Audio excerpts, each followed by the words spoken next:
గతంలో మీకు ఇల్లు శాంక్షన్ కాలేదమ్మా? గతంలో ప్రభుత్వంలో 6 సంవత్సరాలు తిప్పించుకున్నారు సార్. ఇల్లు శాంక్షన్ అవ్వలేదు. ఎందుకని శాంక్షన్ కాలేదు? ఎందుకు అవ్వలేదు? శాంక్షన్ అవ్వలే. మాకు ఇల్లు లేదు. మేము మా నాన్నగారి ఇంట్లో ఉంటున్నాము. మాకు ఇల్లు లేదు. లోకేష్ సార్కి చెప్పాను, ఇప్పుడు పేపర్ ఇచ్చి చెప్పాను ఆయనకి. వస్తుందమ్మా అన్నారు. ఆయన న్యాయం చేస్తారని ఇక్కడికి వచ్చాం సార్. జగన్ ప్రభుత్వంలో ఏం చేశారు, ఎవరికి ఏం చేశారని ఆయన అన్యాయంగా బీదల్ని బాధ పెట్టించి, కష్టాలు పెట్టించి, చంద్రబాబు నాయుడిని జైల్లో పెట్టించి, ఎంత నరక వేదన పెట్టించి, అందరి సొమ్ములు దోసుకొని చక్కగా ప్యాలెస్ కట్టుకొని బీదోళ్ళని ఏడిపించి అన్నా క్యాంటీన్లు తీసేసి అన్నం పెట్టకుండా మా చంద్రబాబు నాయుడు అన్నం పెట్టాడు. బీదోళ్ళకి కడుపు నింపాడు. ఆయన పెట్టాడు. అన్ని కావాలని పుట్టిస్తున్నారు ఆయన మీద. ఒక మంచి మనిషిని ఈదిని రోడ్డు పాలు చేస్తున్నారు కావాలని. ఎందుకు అలా చెయ్యాలి? ఒక మనిషిని ఆ జగన్మోహన్ రెడ్డికి కడుపులో అలాగ ఉంది. మా ప్రభుత్వమే ఏలుకోవాలి, ఏలే ప్రభుత్వం రాకూడదన్న ఇదికి అలాగ అవుతున్నాడు ఆయన. బీదోళ్ళ కడుపులు కొడతాడా? మా చంద్రబాబు నాయుడు బీదోళ్ళ కడుపుడు ఎప్పుడు కొట్టాడు? ఆయన కడుపు పెట్టే ఆయనే కానీ ఎవరు కడుపు కొట్టే ఆయన కాదు. ఇక్కడ వచ్చేపాటికి సంక్షేమ పథకాలు లేనుంటే ఈ పాటికి అన్ని బట్టలు వచ్చామని, ఈ గవర్నమెంట్ వచ్చి ఇంకా బట్టలు నొక్కట్లేదని అడుగుతున్నాడుగా. ఈ గవర్నమెంట్ చేస్తారు, నిదానంగానే చేస్తారు. అన్ని తొందరగా అయిపోవాలంటే అవ్వవు.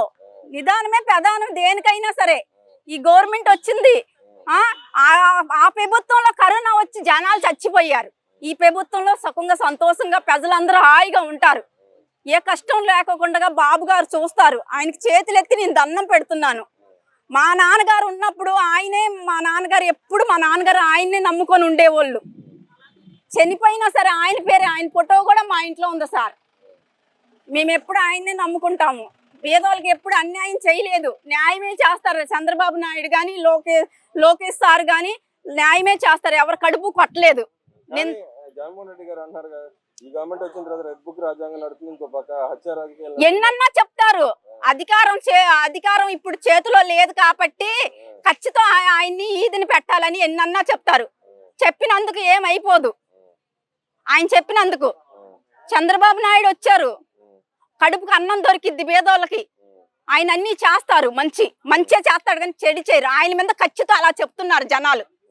ఎందుకు అలా చెప్పాలి? ఆయన ఏం పాపం చేశాడు? ఎవరు కడుపు కొట్టాడు? ప్రజల సొమ్ము దోసుకొని ఆయన బ్యాలెన్స్ కట్టి ఉన్నారు. ఏమీ లేదు.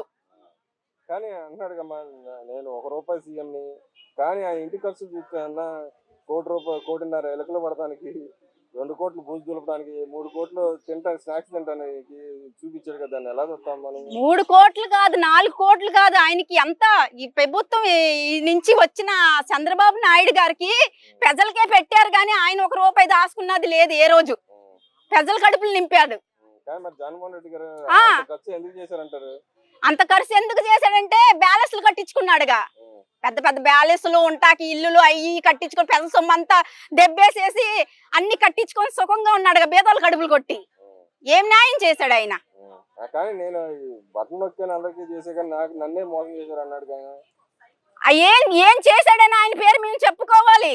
ప్రజల్లో నోటమ్మట వస్తుంది ఆయన పేరు. ఒక్కళ్ళ పేరైనా ఆయన నోటమ్మట ఒక్క పేరన్నా వస్తుందా ఈ రోజుకి? జగన్మోహన్ రెడ్డి మాకు ఈ మంచి చేశారని ఎవరి నోట్లన్నా వస్తుందా? బూతులు తప్ప నుంచి ఏమీ రావట్లేదు. మరి గతంలో మహిళల మీద దాష్టికాలు ఒక్కొక్కటి బయటకు వస్తున్నాయి కమ్మా, వాళ్ళ నాయకులు చేసిన దాన్ని ఎలా చూస్తామా? కచ్చె పెట్టుకొని జగన్మోహన్ రెడ్డి కావాలని ఆడవాళ్ళ మీద అగాచాలు ఈ కర్రలలో కొట్టేస్తాం. అమరావతిలో పొలాల్లో ఈదిని పెట్టి ఎంత నారంగం చేశాడు. ఆయన తక్కువ చేశాడా? ఎంతో చేశాడు. వస్తాయి, వాళ్ళంతటికి వాళ్ళు వస్తాయి. మా బాబు గారు బానే ఉంటారు. ఆయన బీదలకు పెడతాడు. కడుపుకు పెట్టి ఆయన కడుపు కొట్టే ఆయన కాదు. ఆయన బానే ఉంటాడు. ఆయనకి దాచుకోవాలంటే ఎంతో సొమ్ము దాచుకుంటాడు. అది లేదుగా. ఎంత వచ్చినా బీదలకే పెడుతున్నాడు. ఈ జగన్మోహన్ ఏం చేశాడు? వచ్చిన డబ్బంతా దోసుకొని ఇల్లులు కట్టించుకొని అవి కట్టించుకొని బీదోళ్ళని ఈదులు లాగి కొట్టించి తన్నిచ్చి ఎంత రారంగం చేశాడు. ఇది తప్పు ఆయనకి. మా బాబుకి అన్నం పెడుతున్నా. మా బాబు వచ్చాడు ప్రశాంతం. పేరు? నా పేరు గంగానాయకు, కర్నూలు జిల్లా మంత్రాల మండలం పరమాదొడ్డి తాండా.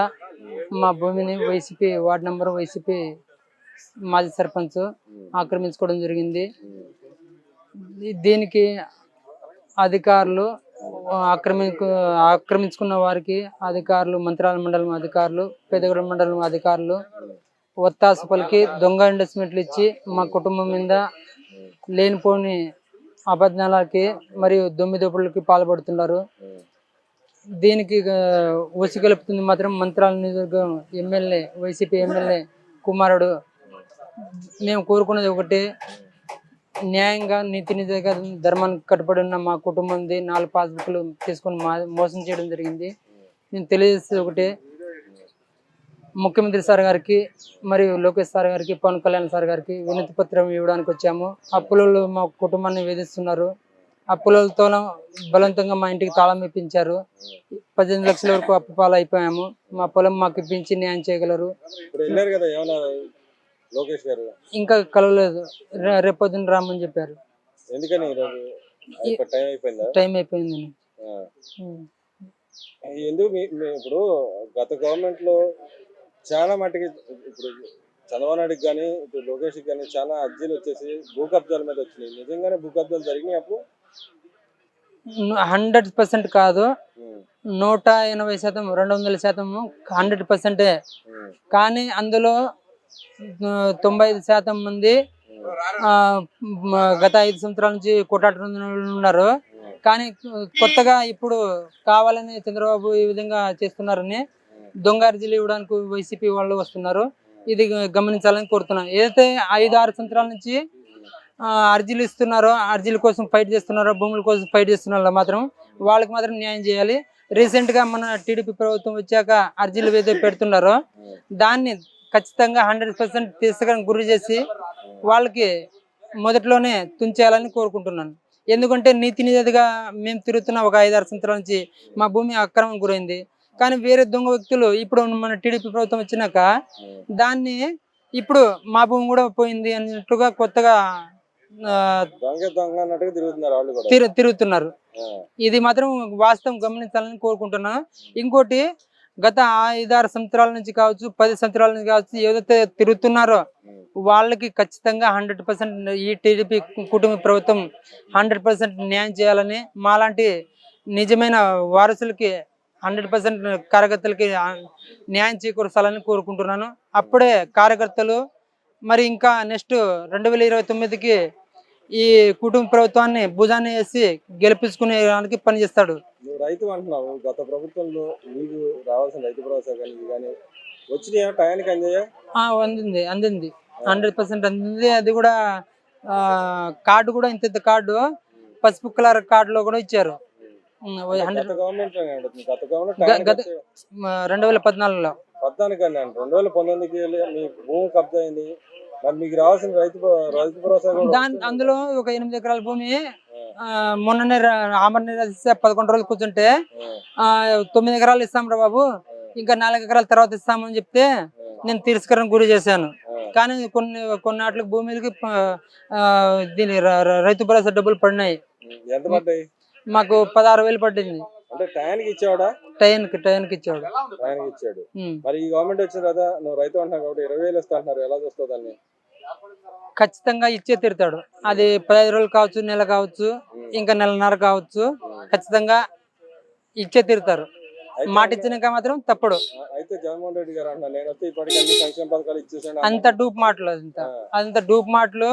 అంత కార్యకర్తలకి మరి అతని భూములు అమ్ముకోవడానికి దొంగరాలు పెట్టి దొంగ రిజిస్టర్లు చేసి మాలాంటి కుటుంబాలు టీడీపీ జనసేన పార్టీ కార్యకర్తలది భూములు లాక్కోడానికి ఇంత ఎత్తు కూడా చేసినారు.